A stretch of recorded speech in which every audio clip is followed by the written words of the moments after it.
Alhamdulillahi Rabbil Alameen. Wassalatu wassalamu ala khatamin nabiyyin wa ala alihi tayyibin wa ashabihi tahirin wal mu'minina wal muslimina kullihim ajma'in, amma ba'd. Qala Allahu subhanahu wa ta'ala fil Qur'anil Kareem wal kalamil mubin. A'udhu billahi minash shaitanir rajim. Bismillahir rahmanir rahim. Rabbana taqabbal minna innaka antas sami'ul alim. Sadaqallahul azim. قال محمد رسول الله صلى الله عليه وسلم في حديثه الشريف وأن أحب الأعمال إلى الله أدومها وإن قل صدق رسول الله صلى الله عليه وسلم. எல்லா புகழும் அளவற்ற அருளாளன் நிகரற்ற அன்புடையவனும் ஆகிய அல்லாஹ்வுக்கே உரித்தாகட்டும். அல்லாஹ்வின் ஸலாத்தும் ஸலாமும் நம் உயிரினும் உயிரான நம் உயிரிலும் மேலான கண்மணி நாயகம் ரசூலுல்லாஹி ஸல்லல்லாஹு அலைஹி வஸல்லம் அவர்களின் மீதும் அவர்கள் அடிப்பெறலாமல் அப்படியே பின்பற்றிய பரிசுத்த குடும்பத்தார்கள், சத்திய சஹாபாக்கள், தாபியன்கள், தபவ தாபியன்கள் மற்றும் இந்த ஜும்மா நன்னாளில் ஒன்று கூடியிருக்கும் நம் அனைவரின் மீதும் அல்லாஹ்வின் அன்பும் அருளும் என்றென்றும் நிறைவாக உண்டாவதாக. ஆமீன். எல்லாம் அல்லாஹ் சுப்ஹானஹு தஆலா அவனை மறந்த அடியார்களை அவ்வப்போது உற்சாகப்படுத்துவதற்காகவும் அவனை நெருங்குவதற்காக வேண்டியும் அல்லாஹு தாலா சில வாய்ப்புகளை எல்லா மனிதர்களுக்கும் தருவான். அது சில இரவுகளாக இருக்கலாம், சில மணி நேரங்களாக இருக்கலாம், அல்லது நம்மை விட்டும் கடக்க இருக்கின்ற ரமலான் மாதமாக கூட இருக்கலாம். ஒரு 11 மாதம் நாம் முழுக்க அல்லாஹ்வின் கட்டளைகளை உதாசீனப்படுத்தி அல்லாஹ்வின் மீதுள்ள பயத்தை புறம் தள்ளிவிட்டு அல்லாஹ்வை மறந்து வாழ்ந்து கொண்டிருந்தோம். ஆனால் ஒரு ரமலான் என்கின்ற மாபெரும் பொக்கிஷத்தை அல்லாஹு தாலா தந்து அவனை வணங்குவதற்காக வேண்டியும் அவனுக்காக வேண்டி தான தர்மங்களை செய்வதற்காக வேண்டியும் இரவு நேரங்களில் எல்லா மாதங்களும் தூங்கிக் கொண்டிருப்போம். ஆனால் ரமலானில் இரவை நாம் ஹயாத்தோடு கழித்தோம். பெருமானார் ஸல்லல்லாஹு அலைஹி வஸல்லம் அவர்கள் சொன்னதை போன்று இரவை உயிர்ப்பித்தோம். இப்படி பல விஷயங்களை, பல மாற்றங்களை நமக்குள் கொண்டு வந்த இந்த ரமலான் இன்றைய மக்ரிபுடன் நிறைவடைகிறது. இந்த ரமலானிற்கு பிறகு நான் எப்படி இருக்க போகின்றேன்? இந்த 1 மாத காலம் என்னை நான் தயார்படுத்தினேனே, அது தற்காலிகமா அல்லது அடுத்து வரக்கூடிய 11 மாதங்களுக்கான அஸ்திவாரமா என்பதை குறித்து சிந்தனை செய்யதான் இன்றைய ஜும்மா நன்னாளிலே நாம் இருக்கின்றோம். அதன் அடிப்படையில் கண்ணியத்திற்குரியவர்களே, நாம் ஒரு அமலை செய்து விட்டோம், ஒரு நல்ல காரியங்களில் ஈடுபட்டு விட்டோம் என்றால் அந்த காரியத்திற்கு பிறகு ஒரு அடியான் எப்படி இருக்க வேண்டும்? நான் ஒரு தான தர்மம் செய்து விட்டேன், தொழுது விட்டேன், தஹஜ்ஜத் தொழுகின்றேன் அல்லது திக்ருகள் செய்கின்றேன், ஒரு அமல் செய்து முடித்ததற்கு பின்னால் என்னுடைய நிலைமை என்ன? மார்க்கம் நமக்கு 2 விஷயத்தை வலியுறுத்துகின்றது. ஒருவர் ஒரு அமலை செய்து விட்டால் அந்த அமல் அங்கீகரிக்கப்பட வேண்டும், அல்லாஹ்விடத்தில் விரைவாக செல்ல வேண்டும் என்பதற்காக வேண்டி பாடுபட வேண்டும். இது முதலாவது நிபந்தனை. அமல் செய்து விட்டால் அமல் அல்லாஹ்விடத்தில் போய் சேர வேண்டும் என்று பாடுபட வேண்டும். இரண்டாவது, அமல் செய்து விட்டேன், அதற்கான முயற்சிகளையும் அதற்கான எல்லா விதமான முயற்சிகளையும் நான் அல்லாஹ்விடத்தில் செய்து அமல் ஏற்றுக்கொள்ளப்பட வேண்டும் என்று நான் பாடுபட்டு விட்டேன். மேலும் நான் என்னுடைய செயலின் மூலமாக மீண்டும் அதை பாழ்படுத்தி விடக்கூடாது. நான் நன்மைகள் செய்ததற்கு பிறகு பாவத்தை செய்துவிட்டு மீண்டும் அந்த பாவத்தின் காரணமாக நன்மைகளை நான் அழித்துவிடக்கூடாது என்பதிலும் நான் கவனமாக இருக்க வேண்டும். அமலை செய்துவிட்டு ஏற்கப்பட பாடுபட வேண்டும், மீண்டும் தவறில் ஈடுபடாமல் நம்மை பாதுகாத்து கொள்ள வேண்டும். இதுதான் இஸ்லாம் சொல்கின்ற 2 நிபந்தனை. இந்த நிபந்தனையை சரியான முறையில் நாம் எடுத்து வாழ்ந்துவிட்டால் ரமலான் என்ன, ரமலானுக்கு பிறகு வருகின்ற எல்லா மாதங்களிலேயும் நாம் அமல் செய்வோம், தான தர்மங்கள் செய்வோம், குர்ஆனோடு நம்மை நாம் ஈடுபடுத்திக் கொள்வோம், அல்லாஹ்வோடு பேசுவதற்கும் கலந்துரையாடுவதற்கும் தஹஜ்ஜத்தை நாம் பயன்படுத்துவோம். இந்த 2ஐ நாம் வெறும் ரமலான் என்பதற்காக வேண்டி மட்டும் நாம் புரிந்து வைத்திருக்கிறோம். ரமலானிற்கு பிறகு நமக்கும் பள்ளிவாசலுக்கும் தொடர்பே இல்லாததை போன்று நாம் ஆக்கிவிடுகின்றோம். எனவே கண்ணியத்திற்குரியவர்களே, அமல் செய்து விட்டதற்கு பிறகு அதனுடைய கபூலியத்தை அல்லாஹ்விடத்தில் கேட்டு மன்றாட வேண்டும். சஹாபாக்களின் குணத்தை நாம் பார்க்கின்றோம். தான தர்மங்கள் செய்வார்கள், நல்ல அமல்கள் செய்வார்கள், செய்துவிட்டு அழுகுவார்கள். குர்ஆனில் அவர்களை குறித்து அப்படியே வருகின்றது, அல்லதீன யுதூனமா அதவ குலூபஹும் வஜிலா, தான தர்மங்களை ஏராளமாக செய்வார்கள், உள்ளம் நடுநடுங்கி போவார்கள், அவர்கள் உள்ளம் பதபதைக்கும், அழுகுவார்கள். என்ன வசனம் இப்படி நேர்முரணாக இருக்கிறது என்று அன்னை ஆயிஷா ரலியல்லாஹு தஆலா அன்ஹா அவர்களுக்கு ஒரு சந்தேகம் வருகிறது.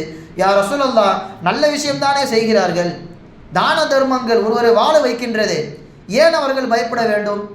அவர்கள் திருடவில்லை, ஜினா செய்யவில்லை, மதுவை கொடுக்கவில்லை, இப்படி தவறுகள் எதுவுமே செய்யவில்லை. செய்தால் அவர்கள் அழுகலாம், வருத்தப்படலாம்.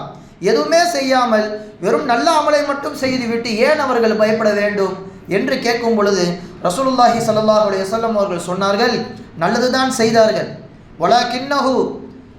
வலாக்கின்ன ரஜுல் யசூமு வ யுஸல்லி வ யதஸத்தகு, எல்லா நல்ல காரியங்களும் செய்துவிட்டு வ யகாஃபு அல்லா யுக்பல மின்ஹு, ஒருவேளை நான் செய்த அமல் ஏற்கப்படாமல் போய்விடுமோ என்று அந்த பயத்தின் காரணமாகத்தான் அவர் அழுகிறார் என்பதாக சொன்னார்கள் ரசூலுல்லாஹி ஸல்லல்லாஹு அலைஹி வஸல்லம் அவர்கள்.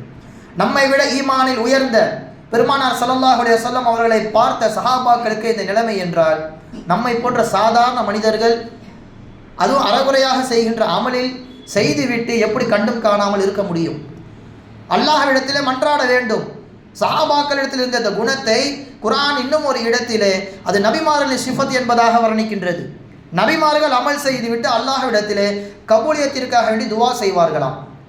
காபத்துல்லாவின் கட்டட பணியை ஹஸ்ரத் இஸ்மாயில் அலைஹிஸ்ஸலாம் அவர்கள், ஹஸ்ரத் இப்ராஹிம் அலைஹிஸ்ஸலாம் அவர்கள் செய்து முடிக்கின்றார்கள். யாருக்காக செய்கிறார்கள்? அல்லாஹ்விற்காக.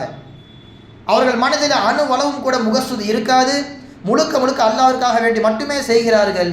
செய்தாலும் செய்து முடித்ததற்கு பின்னால் அவர்கள் சொன்ன வார்த்தை என்ன? ரப்பனா தகப்பல் மின்னா இன்னக அன்த ஸமீஉல் அலீம், யா அல்லாஹ், நாங்கள் செய்த இந்த பணியை அங்கீகரித்துக் கொள்வாயாக என்பதாக துவா செய்கிறார்கள். ஏன், என்ன காரணம்? யா அல்லாஹ், என்னால் முடிந்த அளவிற்கு நான் அமல் செய்து விட்டேன், என்னால் முடிந்த அளவுக்கு இஹ்லாஸோடு நான் செய்து விட்டேன், ஆனால் ஏற்றுக்கொள்வது உன்னுடைய பொறுப்பு.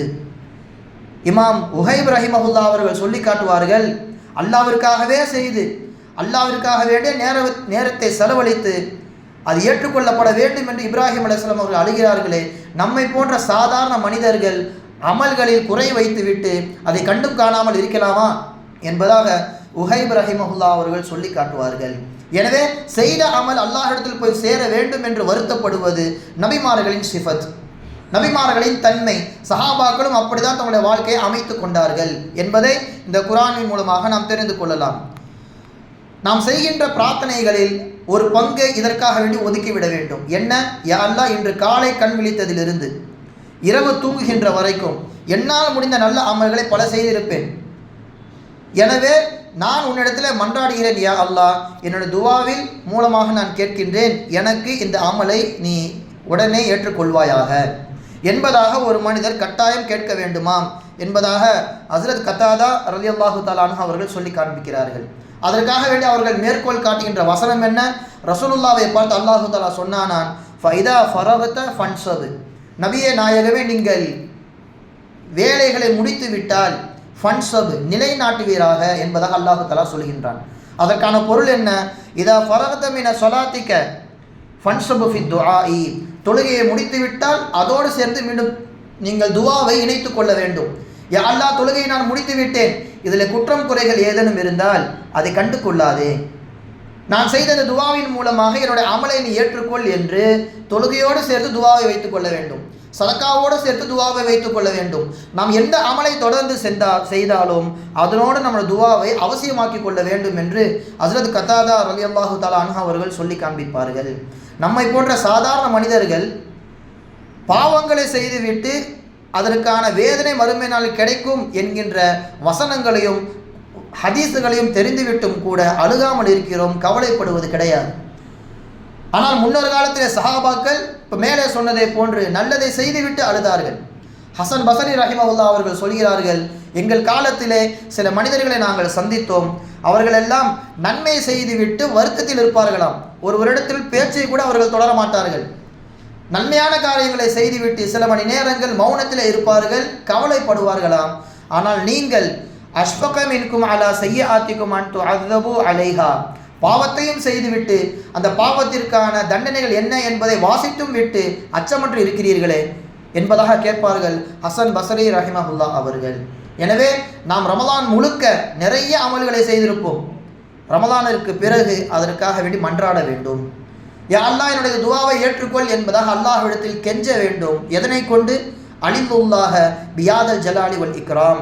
அல்லாஹ்விடத்தில் நீங்கள் துவாவில கேட்கும் பொழுது யாதல் ஜலாலி வல் இக்ராம் என்கின்ற வார்த்தையை பயன்படுத்தி உலுக்கி கேளுங்கள், அல்லாஹு தாலாவை பிடித்து கேளுங்கள் என்பதாக ரசூலுல்லாஹி ஸல்லல்லாஹு அலைஹி வஸல்லம் அவர்கள் சொல்லி காண்பிக்கிறார்கள். துவாவை நாம் எப்படியெல்லாம் அமைத்து கொண்டால் அல்லாஹ்விடத்தில் போய் சேரும் என்பதையும் குர்ஆனில் அல்லாஹு தாலா சொல்கின்றான். இப்படி நீங்கள் கேளுங்கள், உங்கள் துவாவை நான் ஏற்கிறேன் என்பது அல்லாஹு தாலா நமக்கு சொல்லிக் கொடுக்கின்ற ஒரு பாடம். ஹஜ்ஜுடைய எல்லா கிரியைகளையும் முடித்ததற்கு பின்னால் அங்கேயும் அல்லாஹு தாலா மன்றாடுங்கள் என்பதாக சொல்கின்றான். நீங்கள் செய்கின்ற எல்லா அமலுக்கு பின்னாலும் ஏற்றுக்கொள்ளப்பட வேண்டும் என்று நீங்கள் அல்லாஹ்விடத்தில் கெஞ்ச வேண்டுமாம். ஃபைதா கலைத்தும் மனாசிக்கும் ஃபதுக்குருல்லாஹ கதிக்கிரிக்கும் ஆபா ஆக்கும். எல்லா அமல்களையும் நீங்கள் முடித்ததற்கு பின்னால் உங்கள் தந்தையை நீங்கள் எப்படி அழைப்பீர்களோ, உங்கள் தந்தை இடத்தில் எப்படி நீங்கள் கேட்பீர்களோ அதே போன்று அல்லாஹ்விடத்தில் நீங்கள் கேளுங்கள். நம்ம அத்தா அம்மா கிட்ட எப்படி கேட்போம்? அம்மா எனக்கு இதை வாங்கித்தாங்க, அத்தா எனக்கு இதை வாங்கித்தாங்க என்பதாக நாம் கெஞ்சுவோம், அழுகுவோம், புலம்புவோம். அதே போன்று அல்லாஹ்விடத்தில் கேளுங்கள். அவு அஷத்த திக்ரா, அதை விடவும் அதிகமாக கேளுங்கள். அல்லாஹ் கேட்டால் கொடுப்பதற்கு தயார். கேட்கின்ற இடத்தில் நாம் இருக்கின்றோம், எப்படி கேட்போம் என்பதில் தான் நமக்கான கேள்வியே இருக்கிறது. உலுக்கி அல்லாஹு தாலாவை கேட்க வேண்டும். மனிதன் எதை கேட்டாலும் தருவதற்கு அல்லாஹு தாலா எந்த அளவிற்கு தயாராக இருக்கின்றான்? குர்ஆனில் 2 இடத்தில் அல்லாஹு தாலா வெட்கப்பட மாட்டேன் என்பதாக சொல்கின்றான். இன்னல்லாஹ லா யஸ்தஹி அன் யضرب مثلا ما بعوضة فما فوقها. ஒரு கொசுவை உதாரணம் சொல்வதற்கு கூட அல்லாஹு தஆலா வெட்கப்பட மாட்டான். ஒரு இடத்திலே இப்படி வருகிறது, மற்றும் ஒரு இடத்திலே சஹாபாக்கள் எல்லாம் பெருமானார் ஸல்லல்லாஹு அலைஹி வஸல்லம் அவர்கள் வீட்டிலே சாப்பிட்டு விட்டு கலைந்து போகாமல் அங்கே இருந்து பேசிக் கொண்டிருக்கிறார்கள். போங்க என்று சொல்வதற்கு ரசூலுல்லாஹி ஸல்லல்லாஹு அலைஹி வஸல்லம் அவர்களுக்கு வருத்தம், வாய் திறந்து சொல்ல முடியவில்லை. உடனே அல்லாஹு தஆலா வஹி அறிவிக்கின்றான், நீங்கள் உணவு அருந்திவிட்டால் நபிகள் ஸல்லல்லாஹு அலைஹி வஸல்லம் அவர்கள் வீட்டிலிருந்து நீங்கள் பேசிக்கொண்டே இருக்காதீர்கள், கலைந்து சென்று விடுங்கள். உண்மையை உறக்க சொல்வதற்கு அல்லாஹு தஆலா ஒருபோது வெட்கப்பட மாட்டான் என்பதாக அந்த இடத்தில் வரும். இப்படி அல்லாஹு தஆலாவுடைய சிஃபத்துகள் உயர்ந்த சிஃபத், அவன் வெட்கப்பட மாட்டான். ஆனால் ஒரே ஒரு இடத்திலே மட்டும் ஹதீஸில் வருகிறது, அடியான் கையை உயர்த்தி விட்டால் அந்த கையை காலியாக அனுப்புவதற்கு அல்லாஹு தஆலா வெட்கப்படுகிறானாம் என்று ரசூலுல்லாஹி ஸல்லல்லாஹு அலைஹி வஸல்லம் அவர்கள் சொல்லி காண்பிக்கிறார்கள். இப்னு அப்பாஸ் ரலியல்லாஹு தஆலா அன்ஹு அவர்களும் அதைத்தான் சொல்கிறார்கள். மேலே சொன்ன அந்த வசனத்திற்கு அவர்கள் விளக்கம் தருகின்ற பொழுது, வதுகுருல்லாஹ கதிக்ரில் அத்ஃபாலி ஆபாஅஹும் வ உம்மஹாத்திஹிம். தாய் தந்தையரை எப்படி ஒரு குழந்தை அடம் பிடித்து அழுது சாதிக்குமோ, தனக்கு வேண்டியதை அழுது அல்லாஹ்விடத்திலே அவர் கேட்க வேண்டும். அல்லாஹ்விடத்தில் எந்த அளவிற்கு அவள் கேட்கின்றாரோ அல்லாஹு தஆலா கொடுப்பதற்கு தயார். ஃபஸ்தகீஸு பிஹி வல்ஜஉ இலைஹி. அல்லாஹு தஆலாவிடத்திலே முழுமையாக அவர் தன்னை அர்ப்பணித்து விடட்டும் என்பதாக சொல்வார்கள் இப்னு அப்பாஸ் ரலியல்லாஹு தஆலா அன்ஹு அவர்கள். எனவே நாம் ரமலானிற்கு பிறகு எப்படி மாற வேண்டும்? பிரார்த்தனைகளில் அதிகமாக என்னை ஏற்றுக்கொள்ளியா அல்லாஹ், என்னுடைய அமல்களை ஏற்றுக்கொள்ளியா அல்லாஹ் என்பதாக கேட்க வேண்டும். இது முதலாவது நிபந்தனை. இரண்டாவதாக, நாம் செய்கின்ற அமல் ஒருபோதும் தடைபட்டு விடக்கூடாது.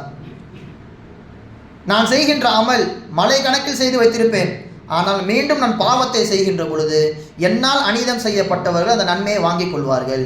எனவே நன்மைகளையும் செய்துவிட்டு பாவத்தில் மீண்டும் நான் தொடர்ந்து கொண்டே இருந்தால் நன்மை செய்தல் எந்த அர்த்தமும் கிடையாது. அதனால்தான் அல்லாஹு தஆலா குர்ஆனிலே சொல்லும் பொழுது மஞ்சா அபில் ஹசனதி ஃபலஹு அஷ்ரு அம்சாலிஹா என்பதாக சொல்கின்றான். நன்மை செய்து விட்டீர்கள், எல்லா நன்மையான காரியங்களும் செய்கிறீர்கள், ஆனால் மறுமையில் அந்த நன்மையோடு நீங்கள் வர வேண்டும். பாவத்தையும் செய்துவிட்டால் நன்மை உலகத்திலேயே அழிந்துவிடும். எப்படி நீங்கள் நன்மையை கொண்டு வருவீர்கள் என்பதாக அல்லாஹு தஆலா வார்த்தையை பயன்படுத்துகின்ற பொழுது மஞ்சா அபில் ஹசனதி, வரும்பொழுது நன்மையோடு வரணும் என்பதாக அல்லாஹு தஆலா சொல்லி காண்பிக்கின்றான். எப்படி நாம் ஒரு நன்மை செய்கின்றோம், பாவம் செய்தால் பாவம் தான் எழுதப்பட வேண்டும் என்றால் கிடையாது. அல்லாஹு தஆலா பாவத்தையும் எழுதுவான், செய்கின்ற நன்மையும் அழித்து விடுவான். இதற்கு மிகப்பெரிய ஒரு உதாரணம், ஒரு சஹாபி போரிலே மிக மூர்க்கமாக போர் செய்கின்றார். அவருடைய வீரத்தை கண்டு மக்கள் எல்லாம் ஆச்சரியப்படுகின்றார்கள், மெச்சுகிறார்கள். அப்போ சொன்ன வார்த்தை இது, ரசூலுல்லாஹி ஸல்லல்லாஹு அலைஹி வஸல்லம் அவங்க சொன்னாங்க, அந்த நபர் நரகத்திற்கு உரித்தான நபர். அவர் இவ்வளவு போரிட்டும் இவ்வளவு நபர்களை கொன்றொழித்தும் அவர் சேர வேண்டிய இடம் நரகம்தான், அவரை கண்டா நீங்கள் அஞ்சுகிறீர்கள் என்பதாக சொல்லப்படுகிறது. உடனே ஒரு சஹாபி அந்த நபரை பின்பற்றி தொடர்ந்து செல்கின்றார். போரில் அவர் கலந்து கொள்கிறார். எல்லா நபர்களையும் வெட்டி வீழ்த்துகிறார். காயம் பட்டு விடுகிறது. அந்த நபர் காயம் பட்டவுடன் வலி பொறுக்க முடியாமல் கையில் வைத்திருக்கின்ற அந்த வாளை மண்ணிலே குத்திவிட்டு அந்த வாளின் கூர்மையான பகுதியை தன் நெஞ்சிலே சொருகி கொண்டார். அதை பார்த்தவுடன் ரசூலுல்லாஹி ஸல்லல்லாஹு அலைஹி வஸல்லம் அவர்கள் மீது இந்த பின்தொடர்ந்த சஹாபிக்கு மிகப்பெரிய ஒரு எண்ணம் தோணுகின்றது. சுப்ஹானல்லாஹ் அஷ்ஹது அன்னக ரசூலுல்லாஹ், அல்லாஹ் மிக பரிசுத்தமானவன். யா ரசூலுல்லாஹ், நீங்கள் சொன்ன அந்த காரியம் நிறைவேறிவிட்டது, நீங்கள் ரசூல் என்பதை நான் முழுமையாக ஏற்றுக்கொண்டேன் என்பதாக சொல்வார்கள் அந்த சஹாபி அவர்கள். மார்க்க விஷயத்திலே போர் செய்கின்ற அந்த நபருக்கு அல்லாஹ் தஆலா சொர்க்கத்தை வாஜிபாக்கி இருக்க வேண்டும். ஆனால் அவர் செய்த ஒரு தீயதின் காரணமாக சொர்க்கத்திற்கு போக வேண்டிய ஒரு நபர் நரகத்திற்கு சொந்தக்காரராக மாறிவிட்டார். இப்படித்தான் நாமும் ஒரு மாதம் முழுக்க நிறைய அமல்களை செய்திருப்போம். இதற்கு பிறகு வர எல்லா மாதங்களிலும் பாவங்களை செய்ய செய்ய ரமலானில் செய்த எல்லா அமல்களும் கொஞ்சம் கொஞ்சமாக குறைந்து போய்விடும். ஒரு மௌத்து திடீர் வந்துவிட்டால் மறுமையில் நம்முடைய நிலைமை என்ன? நாம் செய்த நல்ல அமல்கள் நம் கையில் இருக்குமா? அல்லாஹு தஆலா கேட்பதை போன்று மஞ்சா அபில் ஹசனதி, நன்மையோடு யார் வருகிறார்களோ அவர்களுக்கு தான் 10 கொடுப்பேன் என்பதாக சொல்கின்றான். நன்மையே இல்லாத போது பாவத்தை மட்டும்தான் நாம் சுமந்து செல்வோம். எனவே ரமலானிற்கு பிறகு நாம் பாவங்களை முழுமையாக செய்துவிடக்கூடாது. குறைஞ்சபட்சம் செய்த பாவங்களுக்கான பாவ மன்னிப்பை தொடர்ந்து இதற்கு பிறகு கேட்டுக்கொண்டே இருக்க வேண்டும். ரமலான் பாவத்தை மன்னிக்கும், ஆனால் மன்னிக்கக்கூடிய இறைவன் எப்போதுமே இருந்து கொண்டிருக்கின்றான். ரமலான் நம்மை விட்டு சென்றாலும் அல்லாஹ் எப்போதும் நித்திய ஜீவன். அவனிடத்தில் பாவங்களுக்கான மன்னிப்பை கேட்டுக்கொண்டே இருக்க வேண்டும் என்பதுதான் இந்த ரமலான் நமக்கு சொல்ல வருகின்ற மிகப்பெரிய ஒரு பாடம். ரமலானிலே நான் சரியாக இருந்தேன், ரமலானிலே எனக்கு அதற்கான ஒரு வாய்ப்பு கிடைத்தது என்பதாக நினைப்பவர்கள் இந்த ஒரு விஷயத்தை விளங்கி கொள்ள வேண்டும். இப்னு ரஜப் ஹம்பலி ரஹிமஹுல்லா அவர்கள் சொல்வார்கள், ரமலானில் ஒரு சரியாக இருந்து அங்கே பாவத்திற்கான மன்னிப்பையும் பெற்றுவிட்டு ரமலான் முடிந்ததற்கு பின்னால் மீண்டும் பழைய நிலைமைக்கு திரும்பி விடுகிறார். இந்த நபரை குறித்து நான் சொல்கின்றேன், ஃபஸௌமுஹு மர்தூதுன் வபாபுல் கபூலி அலைஹி மஸ்தூதுன். இவர் வைத்த நோன்புகள் நன்மைகள் எல்லாம் மீண்டும் திருப்பி கொடுக்கப்படும். இவர் விஷயத்திலே அந்த கபூலியத் என்று இருக்கின்றதே, அல்லாஹு தஆலா ஏற்றுக்கொண்டான் என்று சொல்கின்றானே, அந்த விஷயங்கள் இதுக்கப்புறம் அவருக்கு நடக்கவே நடக்காது, அது அடைக்கப்பட்டுவிடும் என்பதாக சொல்கிறார்கள் இப்னு ரஜப் ஹம்பலி ரஹிமஹுல்லா அவர்கள். இது நானே சொல்லவில்லை, குர்ஆனில் அல்லாஹு தஆலா சொல்கின்றான். செய்த அமலை மீண்டும் விட்டு விடுவது 2 விஷயங்களுக்கு ஒப்பானது என்பதாக சொல்லி இப்னு ரஜப் ஹம்பலி அவர்கள் சொல்கின்றார்கள், வலா தகூனு கல்லதி நக்லத் கஸ்லஹா மின் பாதி குவத்தின் அன்காசா. மாபெரும் உழைப்பை போட்டுவிட்டு அது ஒன்றுமில்லாமல் தரைமட்டமாக்குவது பைத்தியக்கார பெண்ணை போன்று. அந்த பெண் என்ன செய்தால், காலையிலிருந்து மாலை வரை முயற்சி செய்து நூலை பின்னி முழுமையாக அதை முடித்ததற்கு பின்னால் மாலை நேரத்தில் அது முழுவதுமாக கிழித்து தூக்கி போட்டு விட்டாள். இவள் செய்த உழைப்பு என்ன ஆனது? கொஞ்ச நேரத்தில் தரைமட்டமானது. அந்த பைத்தியக்கார பெண்ணை போன்று நீங்கள் ஆகிவிடாதீர்கள். அப்படி நீங்கள் ஆகினால் செய்த உழைப்பு அனைத்து வீணாகி போய்விடும் என்று அல்லாஹு தஆலா சொல்கின்றானே, அதை முன்வைத்து தான் நானும் சொல்கின்றேன். நோன்பு மீண்டும் உங்களிடத்தில் திருப்பி கொடுக்கப்படும். மேலும் சொல்கிறார்கள், வலா துப்திலு அமாலகும் என்பதாக அல்லாஹு தஆலா சொல்கின்றான். அமல்களை நீங்கள் பாத்திலாக்கி விடாதீர்கள், ஒன்றுமே செய்யாததை போன்று ஆக்கி விடாதீர்கள் என்பதாக அல்லாஹு தஆலா சொல்கின்றான். எனவே அமல்கள் விஷயத்தில் நீங்கள் தொடர்ந்து இருங்கள், இஸ்திகாமத்தோடு இருங்கள் என்பதாக இப்னு ரஜப் ஹம்பலி ரஹிமஹுல்லா அவர்கள் சொல்லி காட்டுவார்கள். ஒரு 30 நாளில் நாம் எப்படியெல்லாம் இருந்தோம்? பள்ளிவாசலை அலங்கரித்தோம், ஏழைகளை சந்தோஷப்படுத்தினோம், குர்ஆன் என்கின்ற மாபெரும் சாதனம், அல்லாஹ்வோடு பேசுவதற்கான ஒரு துருப்பு சீட்டு, அதை பயன்படுத்தி அல்லாஹ்வோடு பேசக்கூடிய ஒரு வாய்ப்பு கிடைத்தது. 30 நாட்கள் முடிந்ததற்கு பிறகு நான் மாறினேன் என்றால் நான் தான் உலகத்தில் இருப்பதில் மிகப்பெரிய ஒரு முனாஃபிக், நான் தான் மிகப்பெரிய ஒரு நயவஞ்சகன். இது நான் சொல்லவில்லை, சஹாபாக்கள் அப்படி நினைத்தார்கள். நாமெல்லாம் 1 மாதம் சரியாக இருந்துவிட்டு 11 மாதம் பாவம் செய்யக்கூடிய நபர்களாக மாறுகின்றோம். சஹாபாக்கள் அப்படி கிடையாது. கொஞ்ச நேரம் மாறியதற்கு, ரசூலுல்லாவோடு இருக்கும்பொழுது 1 மாதம் இருக்கின்றேன், வீட்டிற்கு வந்ததற்கு பிறகு என் குழந்தைகளை மனைவிகளை பார்க்கின்ற பொழுது ஒரு மாறிவிட்டேனே, அந்த சந்தோஷம் எனக்கு வந்து விடுகிறது, நான் முனாஃபிகா என்பதாக சஹாபாக்கள் கேள்வி கேட்டார்கள். அப்படி ஒரு சஹாபி வாழ்ந்தார், ஹன்லலா என்பதாக அவருக்கு பெயர், ரலியல்லாஹு தஆலா அன்ஹு. பெருமானாரோடு இருக்கின்ற பொழுது, அந்த சபையில் நான் அமர்கின்ற பொழுது சொர்க்கத்தை கண்ணுக்கு நேராக நான் பார்க்கின்றேன், நரகத்தை பார்க்கின்றேன். மறுமை நாள் எல்லா விதமான திடுக்க நிலைமைகளும் என் கண்ணுக்கு முன்னால் ஸல்லல்லாஹு அலைஹி வஸல்லம் அவர்கள் கொண்டு வருகின்றார்கள். அங்கே இருக்கும்போது நிலைமை வேறு. அந்த சபையை முடித்து நான் வீட்டுக்கு செல்கின்றேன், மனைவியை பார்க்கும் பொழுது ஒரு சந்தோஷம் வருகிறது, பிள்ளைகளோடு விளையாட தோன்றுகிறது, உறவினர்களோடு கலந்துரையாடுகின்ற பொழுது இதை நான் மறந்து போய்விடுகின்றேனே, இது இரட்டை வேதம் போடுவதை போன்று இருக்கிறது, இது முனாஃபிக்கின் குணம் அல்லவா? அப்போ நான் முனாஃபிக் ஆகிவிட்டேன் என்று தெருமுழுக்க சொல்லிக்கொண்டே வருகிறார்கள். நாஃபக ஹன்லலா, நாஃபக ஹன்லலா, ஹன்லலா முனாஃபிக் ஆகிவிட்டார் என்பதாக சொல்கிறார்கள், தங்களுக்கு தாங்களே சொல்லி கொண்டு வருகிறார்கள். அப்போ தான் வழியில் அபூபக்கர் ரலியல்லாஹு தஆலா அவங்க சந்திக்கிறாங்க. ஏன் அப்படி சொல்கிறீங்க என்பதாக கேட்கும்போது இந்த விஷயத்தை சொல்கின்றார். ஆமாம், எனக்கு இதே மாதிரி தான் தோணுது, வாங்க நம்ம ரசூலா கிட்ட போய் கேட்போம் என்பதாக அழைத்து செல்கிறார்கள். அங்கே ஸல்லல்லாஹு அலைஹி வஸல்லம் அவர்கள் சொன்ன வார்த்தை இது. எல்லாவற்றிற்கும் ஒரு குறிப்பிட்ட நேரம் இருக்கிறது. அப்படி என்னோடு இருக்கின்ற பொழுது நீங்கள் வீட்டிலும் இருந்தீர்களானால், எப்போதும் இருப்பீர்களானால், மலக்குகள் நீங்கள் போகின்ற எல்லா இடங்களுக்கும் வந்து முசாஃபாக செய்வார்கள். நீங்கள் படுத்திருந்தாலும் வழியில் நடந்தாலும் எல்லா இடங்களிலும் மலக்குமார்களே வந்து முசாஃபா செய்கின்ற அளவிற்கு ஆகிவிடுவீர்கள். ஆனால் மனிதனை பொறுத்த வரைக்கும் இந்த இரண்டு விதமான நிலைமைகளும் அவனிடத்தில் இருக்கும். எதைவன் அதிகமாக மிகைத்து செய்கின்றான் என்பதுதான் இங்கே குறிப்பிடத்தக்கது. இது நான் சொன்னது வெறும் சில மணி நேரங்களில் சஹாபாக்கள் மாறியதற்கான விளைவு. நாம் பல மாதங்களாக அல்லாஹு தாலாவை மறந்துவிட்டு இந்த ஒரு மாதம் அல்லாஹு தாலாவை சந்தோஷப்படுத்திவிட்டு மீண்டும் பல மாதங்களாக நாம் அல்லாஹ் விட்டு தூரமாக போனால் நாம் முடிவே பண்ணிவிடலாம், நம்ம தான் ஒரிஜினல் முனாஃபிக். எனவே கண்ணியத்திற்குரியவர்களே, அமல்களில் செய்துவிட்டதற்கு பிறகு கபூலியத்திற்காக வேண்டி மன்றாட வேண்டும். அல்லாஹ்விடத்தில் துஆவில் நாம் உலுக்கி கேட்க வேண்டும். அமல்கள் அழியாதவாறு நாம் நம்மை தற்காத்து கொள்ள வேண்டும். இதுவெல்லாம் இருப்பதற்கான காரணம் என்ன? இஸ்திகாமத்.